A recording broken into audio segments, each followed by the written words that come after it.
Black lights and booze burn when I record for Watts. And every black like Troy Davis who never had a fair shot.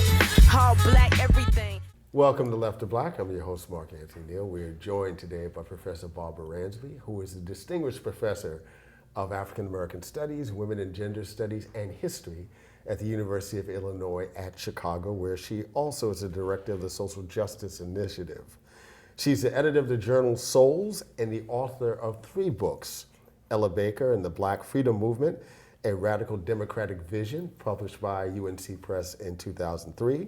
Eslanda, The Large and Unconventional Life of Mrs. Paul Robeson, which was published by Yale University Press in 2013. And the brand new Making All Black Lives Matter, Reimagining Freedom in the 21st Century, which is published by the University of California Press. How are you doing? I'm good. I'm glad to be here, finally. Well, we're glad to have you finally. Yeah. Let's start with, you're visiting Duke because of an initiative with teachers. Talk a little bit about what brought you to Durham and Duke. Yeah, well, my old friend Judy Richardson, along with Bob Korstad at Duke, and Bob, is he at Duke? Yes. Yeah, okay. Bob is at Duke, and another person with an organization called Teaching for Change, Deborah Minkart, invited me to come to talk about my work on Ella Baker, and they basically have a group of about 20 teachers for 3 weeks. It's an NEH-funded summer institute, talking about different approaches to the civil rights movement and trying to see how women can be included, see how the narrative can be shifted, and exploring different kind of pedagogical approaches to teaching the civil rights and black freedom movement. So it was fun talking to them today. In some ways, your early work on Ella Baker and this new work, Making All Black Lives Matter, is almost full circle in the way that the kind of conversations that you were imagining about Ella Baker in the context of the Black Freedom Movement in the 1960s, in some ways are applicable to this particular moment. Yeah, you know, when you said full circle, I hadn't quite thought of it that way, but yeah, in a way. I mean, the issue of intergenerational work is really critical. The idea of group of young people really escalating tactics and taking Black freedom struggle to another level. The ways in which Ella Baker's influence about leadership is very, very palpable in the movement right now. So yeah, I feel like she's very present in this historical moment. I'm gonna read a quote about the book. Okay. I can Be imagine. Be kind. I can imagine no more perfect example of the dedicated scholar activist than Barbara Ransby. She now offers us an analysis of the movement for Black lives and its historical continuities and ruptures that reflects both her considerable skills as a historian and her rich experience as an activist. Those words are from Angela Davis. One of the things that strikes me about this work and your career arc up until this point, you've written about Eslanda Robeson, you wrote about obviously Ella Jo Baker. These are folks in the new book that are alive and well and with us. Tell me about it. Yeah. Moving history. It is. It is. That's also being impacted by all kinds of movements and moments contemporarily. How was this a different project than those earlier projects? It was so different, and for all the reasons you just said. I mean, first of all, I was in a sense a participant observer. So I was active and present in meetings and discussions and so forth. And I had to really balance that role as someone who was archiving and analyzing what was going on, and someone who was also participating. I feel in some ways it's history still being written, and I had to create a kind of artificial pause to document what I saw and understood. It's really the origins of Black Lives Matter movement.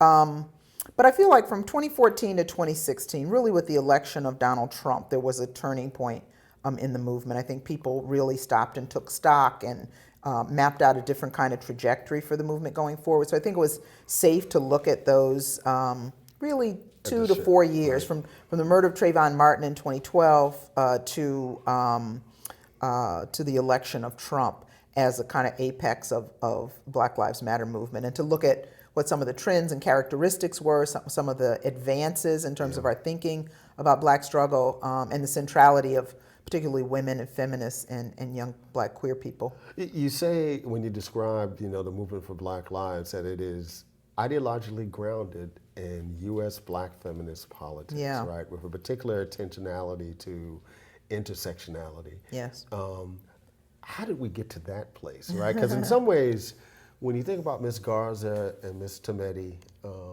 Miss Colors Khan, Con Colors. Khan Colors, yes, their role in the movement is unimaginable in the moment that Ella Baker's walking the earth, right? So clearly there have been some shifts. One of the things I always mark about this kind of difference, Patrice came to Duke a few years ago. And it was at the heat of the kind of backlash around Black Lives Matter. And we're waiting for her over in the Franklin Humanities Institute. She was meeting with some faculty. And before she came in, a phalanx of Fruit of Islam Really? came through. To kind of scan the place out and that was to the be security? there. It was security. Oh, interesting. And it struck me as something that was in some ways phenomenal given what we know about the nation and how they Yeah. often talk about gender and sexuality. Yeah. That they thought it was important to protect her Sure. in this particular moment. Yeah. It does seem like a radical shift from the politics that we operated under 20 or 40 years ago. What do you attribute that to? Well, that's definitely true. I don't know how to quite explain Nation of Islam as a security detail, and I'm not sure that that's still true or true across the board. But yeah, it is an interesting moment. I mean, last year was the 40th anniversary of the Combahee River Collective Statement. We had a big conference. There were a number of commemorations of that. So from 1977 through to 2017, 40 years of Black feminist organizing transnationally and through an intersectional lens. Many of the young people who've become the leaders and organizers of the movement for Black Lives Matter, came of age when Black feminists were writing, were organizing, and so forth. And I don't just mean the Combahee Collective, Barbara Smith, and those really early pioneers of Black feminism, but I mean even Angela Davis, who you quoted earlier. Angela Davis's work as a Black feminist abolitionist, very influential on some of the leaders and organizers of Black Lives Matter movement. So I think, and when we say they wouldn't have been who they are or been doing what they're doing 30 or 40 years ago, they might have been, but on different terms. In other words, they would have been quiet, they would have been Bayard Rustin, they would have not talked about being queer, they would have not talked about all the different aspects of who they are and what they believe. And I think that's one of the critical interventions of this movement, and one of its strengths is that it really combated and challenged the politics of respectability in very, very profound ways. And the fact that it happened under our first Black president pushes us, provokes us to think differently about representational politics, about who speaks for Black community. And so, and the fact that, for example, in the Freddie Gray case in Baltimore, several of the cops were Black, but movement organizers didn't hesitate to say this is institutional racism. We understand it for what it is. If Black bodies are involved, that doesn't change it. That's another level of analysis. And I just think it comes from work that's been done in the interim in all these years where we've talked about, a lull in activity. People have been working on a local level, studying, growing, deepening organizations. And then with, the Trayvon mobilizations and with the Ferguson uprising, we see a lot of that come to the fore. You talk early in the book about the fact that there were these important movements that occurred before the movement for Black Lives. And we're at this moment now, particularly for young folks and young activists in this case, where if there's no digital footprint, right, it's as if it doesn't exist, right? But you cite organizations like Incite, Women Working Against Violence. And the one that really particularly struck me was the work of the Black Radical Congress, which, in some ways, the work that you did with Manning Marable and others had an interesting understanding at that moment of the power of the internet, right? So many folks, who came to the Black Radical Congress often came so because they got an email or they're on the listserv or something of that nature. Talk about how important it was at the end of the 20th century to really launch something like the Black Radical Congress. Yeah, I'm not so sure. We weren't quite as savvy technologically in terms of, I have shoeboxes still with letters with stamps on them about Black Radical Congress. But no, I think it was an important intervention. And in some ways, you mentioned Nation of Islam earlier. I mean, in some ways it was a critical engagement and response to the limitations of the Million Man March, which happened in 1995, which did not really include a black feminist analysis or presence. So we really were trying to create a left pole in black politics, and also bring together many different forces that hadn't been at the table together: revolutionary nationalists, black feminists, black socialists and communists, people doing other kinds of progressive work in the black community. And so I see now with particularly the Movement for Black Lives, which is a constellation of dozens of black organizations, some very new and some more established, that's trying to create the kind of space that we tried to create with the BRC in 1998. You described some of them as political quilters. Yeah. Talk a little bit about that concept. I love that metaphor. Yeah. But it sounds sort of beautiful and calm, you know, creation of quilts, but it's really hard work. So yeah, I mean, when a number of years ago, early 2000s, a number of us started something called Ella's Daughters, which was a network of women artists, activists, and scholars working in Ella Baker's tradition. And we tried to emulate the spirit of Ella Baker and her approach to work. So we talked about political quilting, not coalitions just based on an immediate issue or a sort of relationship of convenience, if you will, but really trying to build and deepen relationships through, you know, shared understanding of the world. So the idea of political quilting, taking these patches, our different communities, our different, you know, areas of struggle, and carefully stitching them together through trust and relationship building over time. And I do see some of that happening now. I was just in San Diego at a big immigration rights march that called by the immigration rights organization Mi Gente. And Mi Gente has worked very closely with Black Youth Project 100, the Movement for Black Lives, in the expanded sanctuary movement. So that relationship I see bearing fruit. You know, people who've done political direct action together, people have been in long, painful, you know, truth-telling meetings together, are now ready to be united in a larger way and, you know, with a bigger sort of political platform. When you think about this kind of moment that where everything amps up, right? And I know as a historian, you know, trying to pick the spot to drop the needle, if you will, right? So, you know, is it, you know, some other moment prior to this one? I often think about the way that young folks reacted to the earthquake in Haiti. I think about how young folks reacted to the Gina 6. I think about the killing of Troy Davis in Atlanta as these moments that we see all before Trayvon. But clearly Trayvon triggered something. What was it about Trayvon Martin and his death that you think really animated this generation to the extent that it did? You know, that's one of those questions, and I think with any historical moment, it's like the final needle that, you know, breaks things, or the final drop that makes it overflow, right? I think it really was cumulative. And I think that it had been building up with some of the things you said, the Gina 6, Katrina. You know, there was a sense that the state has abandoned us, that violence is being used with impunity against our communities. And young black people really bearing the brunt of that in very powerful ways, and being angry, talking about it, having forums about it, tweeting about it. And so I think many things came together with the Trayvon murder. The organizing that happened in Florida right away with the Dream Defenders was one thing. When the Zimmerman verdict came out, what would become Black Youth Project 100 just happened to be meeting outside Chicago right at that time. They immediately took to the streets and protested, and that became a kind of crucible moment for them. So I think it was a coming together of a whole number of things, but there wasn't something unique. I mean, you know, there had been other Trayvon Martins, right? And were since.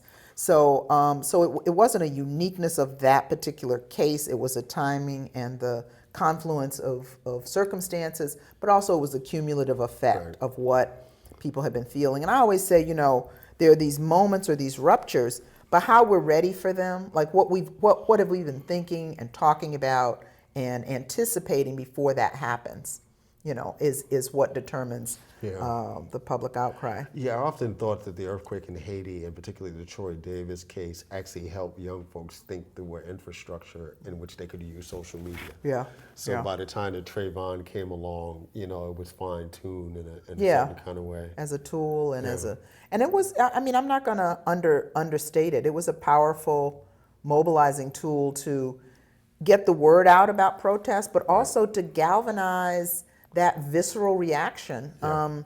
Judy Richardson was asking me earlier about this issue of self-care in the movement now, which is different than my generation. We were just like, toughen up and keep going.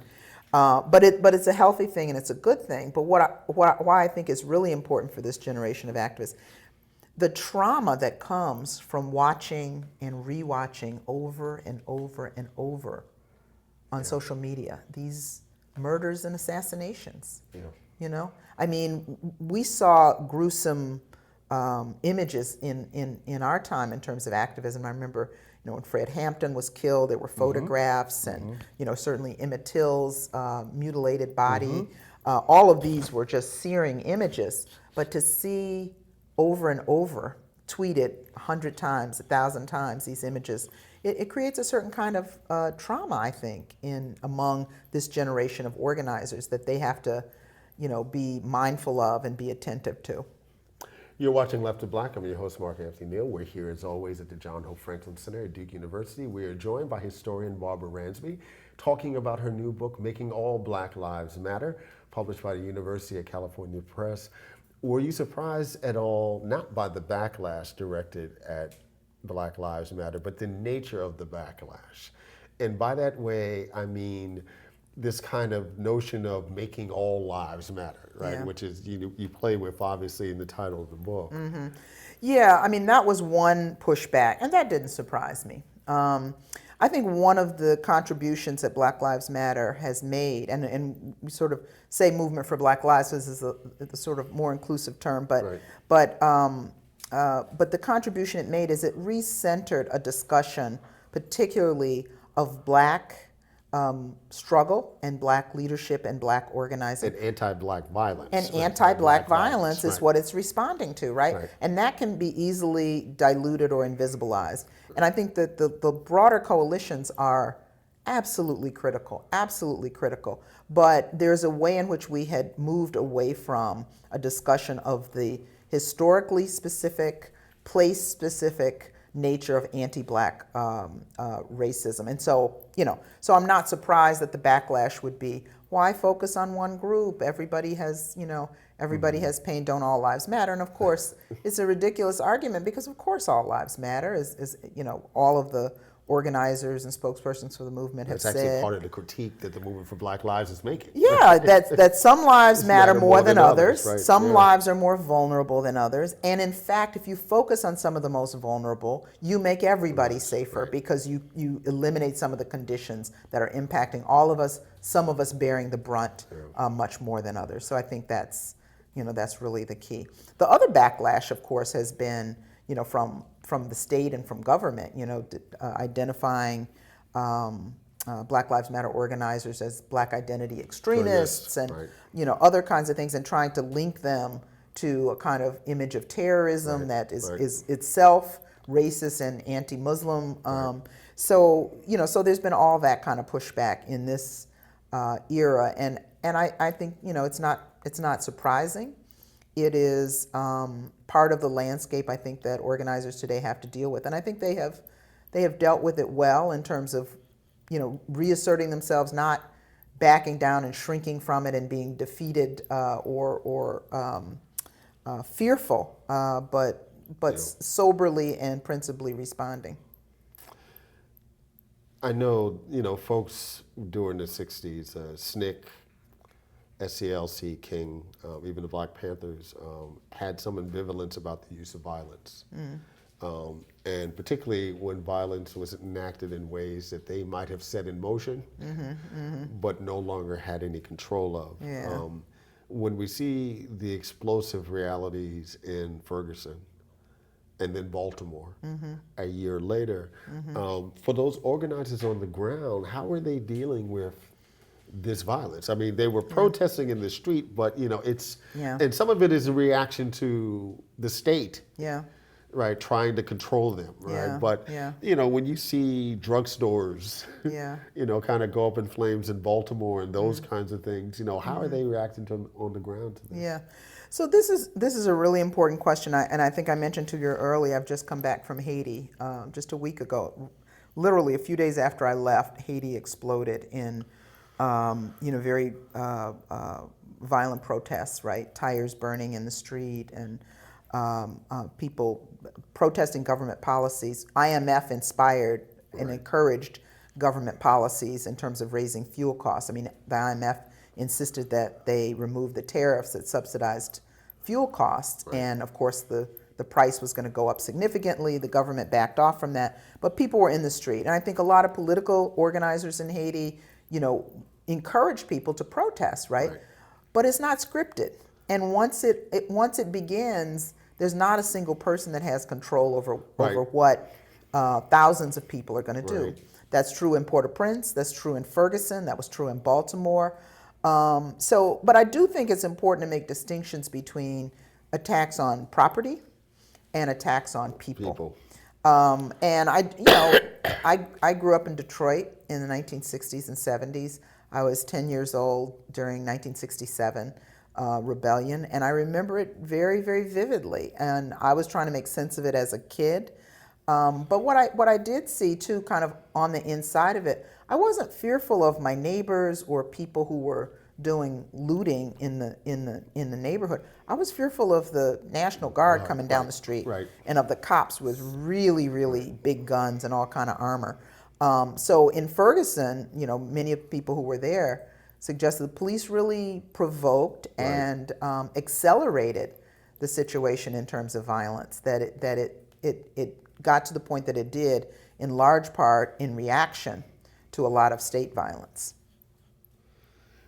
Do you think there was anything different in the nature of the violence that we saw in Ferguson versus Baltimore? I don't know. I haven't thought about that kind of a comparison. Certainly the situations were different. The fact that one happens a considerable number of months after the other one. I think that there were a lot of organized forces that went into Ferguson. I think there was already a narrative into which Baltimore fell. Right.